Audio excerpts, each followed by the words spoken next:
My theory on who the Dezastar is that I think the last round of the DGP didn't end.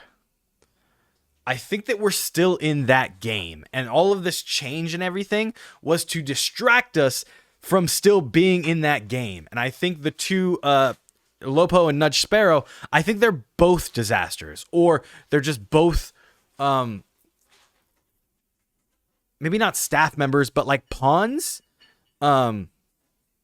in this, if that makes sense. Like, I think the game is completely centered around the Tricky Trio, our main three, Geats, Nago, and Tycoon. I think the audience is far more interested in that story, so they're like, well, let's put these three people through hell then. Let's put these three people through the ringer and let the audience enjoy that. So when the game master was like, oh yeah, I think it was too happy before, I think that's the thing, is like now they're trying to torture these three people.